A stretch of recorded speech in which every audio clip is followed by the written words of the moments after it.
The Forgotten Factory. In the heart of an industrial town, hidden away from the bustling streets and curious eyes, there stood an abandoned factory. For years, the massive, decaying structure had been left to rot, its ominous presence looming over the town like a ghost from a bygone era. The factory had once been a hub of activity, churning out textiles that had clothed generations. But as time passed, its machinery grew obsolete, and the business crumbled, leaving behind only echoes of its former glory. One fateful summer, a group of 4 friends, Emily, David, Sarah, and Ben, decided to explore the abandoned factory. Armed with flashlights, they ventured through its rusted gates and into the shadowy interior. The air inside was thick with dust and the scent of old machinery. Cobwebs clung to the walls and forgotten tools lay scattered across the floor. It was as if time had stood still within the factory's walls. As they ventured deeper into the factory, they came across a series of old photographs. The images depicted workers toiling away at the machinery, their faces etched with exhaustion. Among the photos, they found one of a man who stood out, a tall figure with a stern expression identified only as Elijah. Their curiosity piqued, they continued their exploration, eventually stumbling upon an office buried in the heart of the factory. Dust-covered ledgers and journals filled the room, documenting the factory's history. It was there they uncovered the tragic story of Elijah, the factory's enigmatic owner. Elijah had been a stern and demanding taskmaster, obsessed with productivity and profit. He had driven his workers relentlessly, often subjecting them to harsh working conditions and long hours. The ledgers detailed a string of accidents and injuries that had befallen the laborers, all seemingly swept under the rug. As they read on, they discovered a chilling account of a workers' strike that had erupted in protest of Elijah's cruel treatment. The strike had turned violent, with workers clashing with security forces hired by the factory owner. One entry in particular sent shivers down their spines. It described a night when the factory had been set ablaze, resulting in a catastrophic loss of life. Elijah had narrowly escaped the inferno, but the fire had claimed the lives of many workers. As they delved deeper into the journal, they realized that Elijah had never been held accountable for the tragedy. Instead, he had disappeared from the town, his fate shrouded in mystery. Their exploration took them to the factory's basement, a dark and foreboding space. There, they discovered an ancient, dusty safe hidden behind a crumbling wall. With trembling hands, they managed to pry it open, revealing a collection of letters that had never been sent. The letters were addressed to Elijah, each penned by a grieving family member of a worker who had perished in the factory fire. They spoke of sorrow, anger, and a thirst for justice. It was clear that the families believed Elijah bore responsibility for the tragedy. Suddenly, a chilling sensation washed over them, and they heard faint whispers echoing through the basement. The voices were filled with anger and sorrow, as if the very walls of the factory were bearing witness to the long-suppressed grief and rage of the workers who had perished. As they fled the basement in terror, the factory seemed to come alive with supernatural activity. Machinery long silent rumbled to life, and ghostly apparitions of workers filled the dimly lit corridors. Desperate to escape the malevolent presence that had awakened, Emily, David, Sarah, and Ben raced toward the factory's exit. But the massive doors slammed shut before them, sealing them inside. With each step, the apparitions drew closer, their ghostly forms reaching out for the intruders. It was as if the spirits of the workers sought retribution for the injustice that had plagued the factory for so long. In their frantic search for an escape, they stumbled upon a hidden passage that led to the factory's rooftop. As they burst into the open air, they were met with a breathtaking view of the town below. The factory trembled, its very foundations shaking as if in protest. The apparitions of the workers drew back, their mournful wails filling the air. And then, as suddenly as it had begun, the supernatural activity ceased. The massive doors creaked open, allowing Emily, David, Sarah, and Ben to flee the factory. They ran from the abandoned structure, their hearts pounding with terror, and never looked back. They knew that they had stumbled upon a dark and tragic chapter in the factory's history, a story of exploitation and tragedy that had left its mark on the town. The factory, once a place of industry and labor, had become a haunted relic of the past, a chilling reminder that the sins of the past could never truly be forgotten. The Whispering Pines Inn. The Whispering Pines Inn stood nestled among a grove of ancient trees, its weathered facade exuding an air of faded grandeur. For decades, it had lured weary travelers with promises of solace and rest, but those who entered its doors often left with a sense of unease that lingered long after their departure. On a chilly autumn evening, Emma and Alex, a young couple seeking a romantic getaway, arrived at the inn. The innkeeper, a stooped man with hollow eyes, welcomed them with a strained smile. He showed them to their room, the Pineview Suite, on the upper floor of the creaking Victorian building. As Emma and Alex settled into their room, they couldn't help but notice the peculiar decor. Faded wallpaper adorned with intricate patterns of pine trees and a painting of a sorrowful-looking woman who seemed to watch them with mournful eyes. The night began like any other romantic getaway. They dined by candlelight in the inn's dimly lit dining room and sipped wine beside a crackling fireplace. Yet, as the evening wore on, they couldn't ignore the subtle but unsettling sensations that seemed to pervade the inn. In their room, Emma heard faint whispers that seemed to emanate from the walls themselves.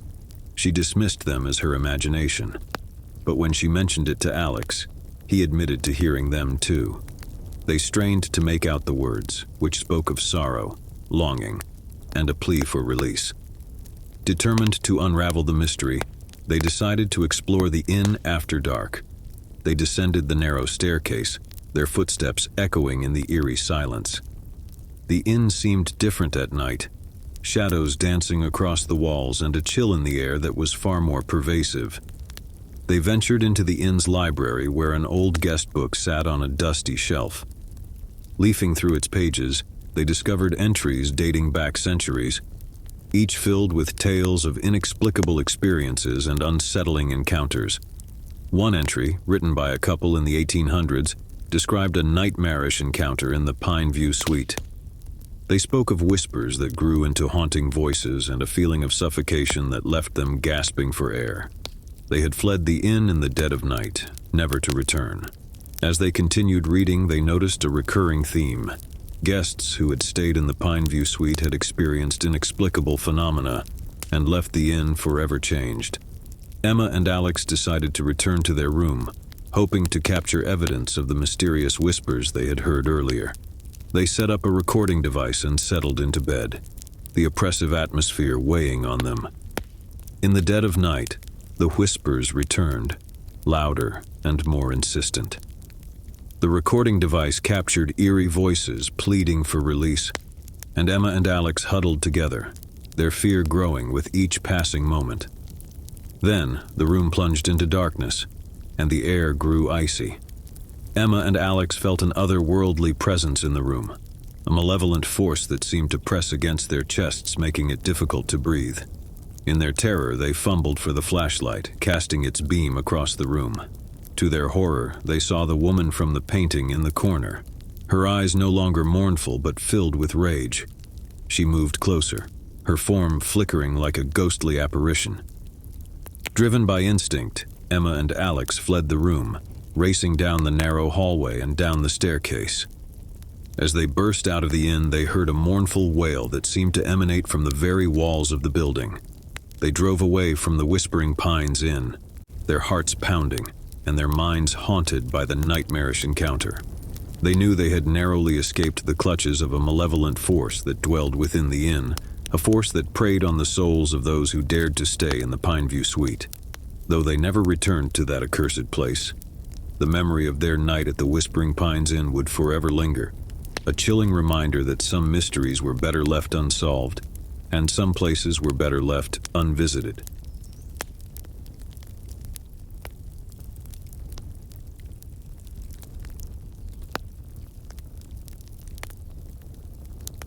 The Abandoned Mill. The abandoned mill had stood as a silent sentinel on the outskirts of town for as long as anyone could remember. Its skeletal structure loomed over the landscape, a dark and imposing presence that had long been shrouded in local legends. Among the townsfolk, tales of the mill's malevolent history had been passed down through generations. It was said that a series of grisly murders had occurred within its walls, and the tormented spirits of the victims still roamed the crumbling structure. Curiosity often got the better of daring individuals, and one fateful night, Mark, Lisa, and Mike decided to explore the mill. Armed with flashlights and a sense of bravado, they ventured into the decaying building, their footsteps echoing in the cavernous space. As they explored the maze-like interior, the air grew heavy with a sense of foreboding. Shadows danced across the walls, and strange noises echoed in the distance. It was as if the very walls of the mill were whispering secrets of the past. In a dimly lit room, they discovered a series of faded photographs scattered across a wooden table. The images depicted a family that had once owned the mill, their faces contorted in expressions of madness and malevolence. The family's history was marred by a series of gruesome killings that had shocked the town. As they continued their exploration, they reached the upper floors of the mill, where the murders had allegedly taken place. The atmosphere grew even more oppressive, and the temperature seemed to drop dramatically. Suddenly, they heard the sound of a child's laughter echoing through the darkness. It was a haunting, ghostly sound that sent shivers down their spines. Following the eerie laughter, they discovered a small, forgotten nursery with toys strewn across the floor. As they examined the room, they noticed that the toys seemed to move of their own accord, as if guided by unseen hands. Mark reached out to pick up a dusty old teddy bear, and as he did, the laughter grew louder, filling the room with a chilling cacophony. Terrified, they fled the nursery and descended the stairs, their hearts pounding with fear. But as they reached the ground floor, they realized that they were no longer alone in the mill. Shadows moved in the corners of their vision, and ghostly figures began to materialize before them. The apparitions were the restless spirits of the murder victims, their eyes filled with torment and accusation. They reached out to the intruders, their ghostly fingers brushing against their skin like an icy breeze.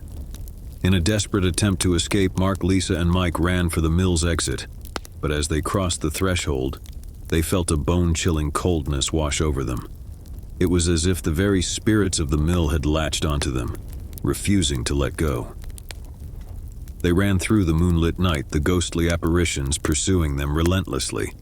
It was only when they reached the town's edge that the spirits finally relented, disappearing into the darkness with mournful wails. Exhausted and shaken to their core, Mark, Lisa, and Mike vowed never to return to the abandoned mill. The malevolent history and the restless spirits that dwelled within its walls were a chilling reminder that some places held horrors beyond imagination. As they left the mill behind, they couldn't help but wonder how many others had ventured into its dark depths, never to return, and how many more would be drawn to the malevolent presence that haunted the abandoned structure. The Silent Forest. The Silent Forest had always been a place of mystery and unease in the small town of Ravenswood. The ancient trees, with their gnarled branches, seemed to reach out like skeletal fingers, and an oppressive stillness hung in the air. Locals spoke of strange occurrences within the forest, from unexplained disappearances to eerie sightings in the dead of night. One summer's eve, Claire and Alex, two adventurous friends, decided to venture into the heart of the Silent Forest. They had heard the tales and legends, and they were determined to uncover the truth behind the eerie reputation of the woods. As they entered the forest, the daylight dimmed, and an eerie silence enveloped them. The crunch of leaves beneath their feet seemed to echo, amplified by the oppressive stillness. The forest felt like a realm untouched by time, as if it existed outside the boundaries of reality. They followed a narrow, winding path that led deeper into the heart of the forest, their flashlights cutting through the encroaching darkness. The trees seemed to close in around them, their twisted branches forming grotesque shapes in the dim light. As they ventured deeper, they began to hear faint whispers carried on the wind. The whispers were indistinct, as if they belonged to an ancient language long forgotten. Claire and Alex exchanged nervous glances but pressed on, their curiosity driving them forward. The forest grew denser, and they soon found themselves surrounded by towering trees that blotted out the moonlight. The path ahead seemed to twist and turn, leading them deeper into the labyrinthine heart of the silent forest. That's when they heard the music, a haunting melody that seemed to emanate from the very trees themselves. It was a mournful tune, played on an unseen instrument, its notes echoing through the darkness. They followed the sound of the music, unable to resist its enchanting pull. It led them to a clearing bathed in an eerie, otherworldly light. In the center of the clearing stood a spectral figure, a woman with long flowing hair and a tattered gown, her fingers dancing over an invisible instrument. As Claire and Alex watched in awe, the spectral woman turned her gaze upon them, her eyes filled with a sorrow that seemed to pierce their very souls. Without uttering a word, she extended a ghostly hand toward them, beckoning them closer. Compelled by an irresistible force, they stepped into the clearing, their hearts pounding with a mixture of fear and fascination. The spectral woman's music grew more haunting, and she began to dance, her movements ethereal and graceful. As they watched, they felt themselves being drawn into the dance, their bodies moving in time with the spectral figure. It was as if they had become part of an ancient ritual, connected to forces beyond their comprehension. The forest itself seemed to come alive, its trees swaying in time with the music, and strange, glowing orbs floated in the air around them. Claire and Alex felt a profound sense of both wonder and dread as they became ensnared in the supernatural dance. Hours passed in a blur, and when the dance finally came to an end, they found themselves standing at the edge of the silent forest, the first light of dawn breaking over the horizon. The spectral woman had disappeared, leaving them with a sense of profound loss and confusion. They stumbled out of the forest, their minds reeling from the otherworldly experience. As they returned to the town of Ravenswood, they knew that they had glimpsed a realm beyond human understanding, a place where the boundaries between the living and the supernatural were blurred. The silent forest remained an enigma, its mysteries hidden deep within its ancient woods, waiting to ensnare those who dared to venture into its depths. Claire and Alex would forever carry the memory of their encounter with the spectral figure and the haunting dance of the silent forest, a testament to the inexplicable wonders and terrors that lurked in the shadows. The lighthouse keeper's legacy. Perched on a desolate stretch of coastline, the Weatherby Lighthouse had long been a beacon of safety for sailors navigating treacherous waters. Its towering structure had weathered countless storms, but it was not just the elements that had left their mark on this lonely outpost. The legend of the Weatherby Lighthouse was one of tragedy and mystery. Local folklore spoke of a lighthouse keeper named Samuel Weatherby, a solitary man who had tended to the beacon for decades. He had lived alone, shrouded in secrecy, and had rarely been seen by the townsfolk. One foggy evening, a group of friends, Kate, Tom, and Rachel, decided to visit the lighthouse as part of their coastal adventure. The tales of Samuel Weatherby had always intrigued them, and they were determined to uncover the truth behind the enigmatic keeper. As they approached the lighthouse, its towering form emerged from the mist, its light sweeping across the turbulent sea. The beacon seemed to beckon them closer, its eerie glow casting long shadows on the rocky shore. Inside the lighthouse, they found a narrow spiral staircase that wound its way to the top.